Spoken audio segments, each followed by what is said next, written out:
Chapter 9. Now in the 12th month, that is, the month Adar, on the 13th day of the same, when the king's commandment and his decree drew near to be put in execution, in the day that the enemies of the Jews hoped to have power over them, though it was turned to the contrary, that the Jews had rule over them that hated them, the Jews gathered themselves together in their cities throughout all the provinces of the king Ahasuerus, to lay hand on such as sought their hurt, and no man could withstand them, for the fear of them fell upon all people. And all the rulers of the provinces, and the lieutenants, and the deputies, and officers of the king helped the Jews, because the fear of Mordecai fell upon them. For Mordecai was great in the king's house, and his fame went out throughout all the provinces, for this man Mordecai waxed greater and greater. Thus the Jews smote all their enemies with a stroke of the sword, and slaughter, and destruction, and did what they would unto those that hated them. And in Shushan the palace the Jews slew and destroyed 500 men, and Parshandatha, and Dalphon, and Aspatha, and Paratha, and Adeliah, and Aridatha, and Pashmatha, and Arisai, and Aridai, and Vajezatha. The 10 sons of Haman, the son of Hammedatha, the enemy of the Jews, slew they, but on the spoil laid they not their hand. On that day the number of those that were slain in Shushan the palace were brought before the king.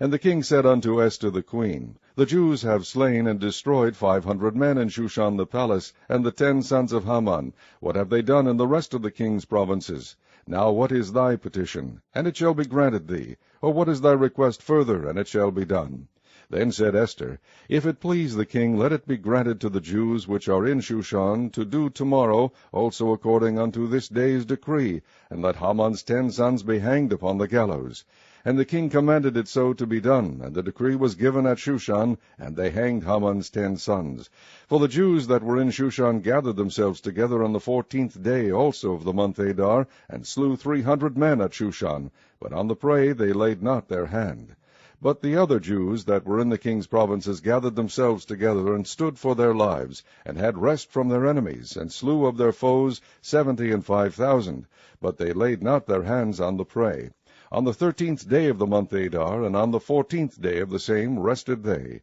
and made it a day of feasting and gladness. But the Jews that were at Shushan assembled together on the 13th day thereof, and on the 14th thereof, and on the 15th day of the same they rested, and made it a day of feasting and gladness. Therefore the Jews of the villages that dwelt in the unwalled towns made the 14th day of the month Adar a day of gladness and feasting, and a good day, and of sending portions one to another. And Mordecai wrote these things, and sent letters unto all the Jews that were in all the provinces of the king Ahasuerus, both nigh and far, to establish this among them, that they should keep the 14th day of the month Adar, and the 15th day of the same yearly, as the days wherein the Jews rested from their enemies, and the month which was turned unto them from sorrow to joy, and from mourning into a good day, that they should make them days of feasting and joy, and of sending portions one to another, and gifts to the poor. And the Jews undertook to do as they had begun, and as Mordecai had written unto them, because Haman the son of Hammedatha the Agagite,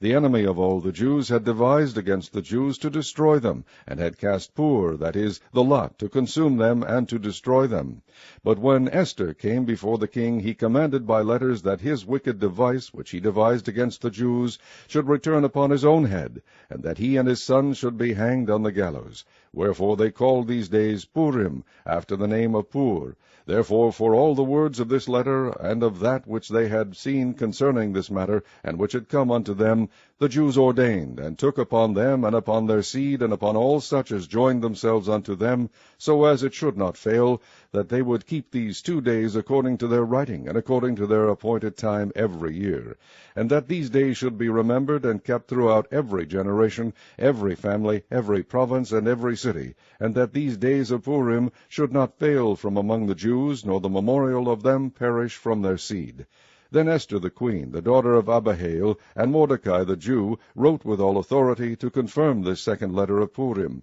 And he sent the letters unto all the Jews to the 127 provinces of the kingdom of Ahasuerus, with words of peace and truth, to confirm these days of Purim in their times appointed, according as Mordecai the Jew and Esther the queen had enjoined them, and as they had decreed for themselves and for their seed, the matters of the fastings and their cry. And the decree of Esther confirmed these matters of Purim, and it was written in the book.